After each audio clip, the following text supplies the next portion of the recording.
आप देख रहे हैं टून किड्स टीवी और आज हमारी कहानी है भेड़िया और 7 बकरी के बच्चे। तो चलिए शुरू करते हैं। एक जंगल किनारे घास के मैदान में एक सफेद रंग की बकरी अपने 7 बच्चों के साथ रहती थी। उनका एक छोटा सा घर था जिसमें वो सब बड़े प्यार से रहते थे।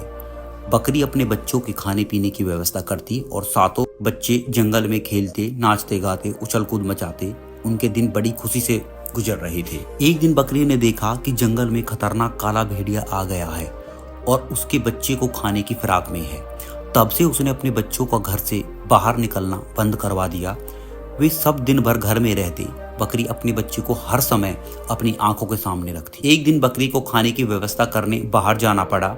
जाने से पहले उसने बच्चे को हिदायत दी, मेरे प्यारे बच्चों, घर से बाहर मत निकलना। खतरनाक भेड़िया आसपास ही घूम रहा है। कोई भी दरवाजा खटखटाए तो बिना पूछे दरवाजा मत खोलना। ये काला भेड़िया है, इसके काले पैर हैं और इसकी आवाज कर्कश है। दरवाजा खटखटाने पर ये जरूर देखना। इतना कहकर बकरी चली गई। सातों बच्चों ने घर का दरवाजा अच्छी तरह बंद कर दिया और अपनी माँ के लौटने का इंतजार करने लगे। भेड़िया घर के पास ही था। उसने बकरी को घर से जाते हुए देख लिया और बच्चों को खाने के लिए उनके घर पहुंच गया। घर का दरवाजा बंद था। उसने दरवाजा खटखटाया। एक बकरी का बच्चा दरवाजा खोलने के लिए जाने लगा तो सबसे बड़े बच्चे ने अपनी माँ की बात याद दिलाई और उसने उसे रोक दिया। फिर अंदर से ही पूछा, कौन है? मैं तुम्हारी माँ हूँ मेरे प्यारे बच्चों, भेड़िया ने उत्तर दिया। बकरी के बच्चे उसकी आवाज़ पहचान गए। वे बोले, नहीं, तुम हमारी माँ नहीं हो। हमारी माँ की आवाज़ मीठी है और तुम्हारी कर्कश। तुम काले भेड़िए हो, चले जाओ यहाँ से। भेड़िया वहाँ से चला गया। वह सोचने लगा कि कैसे अपनी आवाज़ को मीठी बनाऊं। तभी उसे मधुमक्खी का छत्ता दिखाई पड़ा। उसने सोचा कि मीठा शहद खाने से मेरी आवाज़ मीठी हो जाएगी। उसने झपट्टा मारकर मधुमक्खी के छत्ते को तोड़ लिया। मधुमक्खियाँ उसे काटने लगी, फिर भी किसी तरह उसने शहद खा लिया। शहद खाने से उसकी आवाज़ थोड़ी मीठी हो गई थी। वह फिर से बकरियों के घर में गया और दरवाजा खटखटाने लगा। बकरियों ने पूछा, कौन है? भेड़िया मीठी आवाज में बोला, मैं तुम्हारी माँ हूँ। प्यारे बच्चों, दरवाजा खोलो। सबसे बड़े बकरी के बच्चे ने दरवाजे के नीचे से देखा तो उसके काले पैर दिखाई पड़े। वह समझ गई कि वह भेड़िया है। वह बोली, तुम हमारी माँ नहीं, दुष्ट भेड़िए हो। हमारी माँ के पैर सफेद हैं और तुम्हारे काले। भागो यहाँ से। भेड़िया वहां से चला गया और इस बार खुद पर आटा उड़ेल कर आया। आटे के कारण वह सफेद हो गया था। उसने घर का दरवाजा खटखटाया और बोला, मेरे प्यारे बच्चों, दरवाजा खोलो। देखो तुम्हारी माँ तुम्हारे लिए क्या लाई है।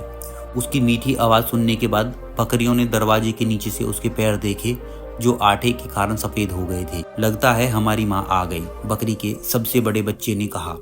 दरवाजा खोल दो। बाकी बकरी के बच्चे बोले, लेकिन सबसे छोटे बकरी के बच्चे ने उन्हें रोका कि भेड़िया भी हो सकता है। दूसरी बकरियों ने उसकी बात नहीं मानी तो वह अंदर के कमरे में जाकर छुप गया। बकरी के सबसे बड़े बच्चे ने दरवाजा खोल दिया और भेड़िया दनदनाते हुए अंदर आया। दुष्ट भेड़िए को देख बकरी के बच्चे इधर उधर भागने लगे, लेकिन भेड़िया ने उन्हें एक बोरे में भर लिया। बकरी का सबसे छोटा बच्चा चूल्हे में जा छिपा, इसलिए उसने बकरी के सबसे छोटे बच्चे को नहीं ढूंढा और चला गया। कुछ देर बाद बकरी वापस लौटी। घर का दरवाजा खुला देख उसे शक हुआ। वह दौड़कर अंदर पहुंची तो उसे अपने बच्चे दिखाई नहीं पड़े। वह उन्हें इधर उधर ढूंढने लगी। तब सबसे छोटा बच्चा बाहर निकला और अपनी माँ को सारी बात बताई। बकरी को बड़ा गुस्सा आया और वह भेड़िए से बदला लेने के लिए निकल पड़ी। जंगल में जाने पर बकरी ने देखा कि भेड़िया उसके सातों बच्चों को एक पेड़ के नीचे रखकर सोया हुआ है। बोरा देखकर बकरी समझ गई कि उसके 6 के 6 बच्चे अभी जिंदा हैं और वो अभी उसी पेड़ के नीचे उस बोरे के अंदर हैं। वह सोते हुए भेड़िए के पास गई और उसने अपने सभी बच्चों को उस बोरे से निकाल लिया और अपने बच्चों की मदद से उसने उस बोरे में कुछ पत्थर रख दिए। इस तरह से वह वहीं छुप गई और देखने लगी कि भेड़िया उसके बाद क्या करता है। बकरी और उसके बच्चे झाड़ियों के पीछे से सब देख रहे थे। भेड़िए की जैसे ही आंख खुली, वह बोरा उठाकर वहां से चल दिया। चलते चलते उसे प्यास लगी तो वह पानी पीना चाहता था। बोरे में क्योंकि पत्थर भरे हुए थे इसलिए वह बहुत थक गया था।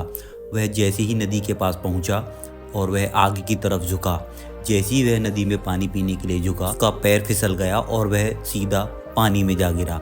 वह गोते खाते हुए दूर कहीं नदी में बहकर चला गया। इस तरह से बकरी ने अपनी सूझबूझ और बहादुरी से अपने बच्चों की जान बचाई। उसके बाद बकरी और उसके सातों बच्चे हंसते गाते हुए अपने घर को लौट गए और दोबारा से अपने घर में हंसी खुशी रहने लगे। तो दोस्तों आज के लिए बस इतना ही।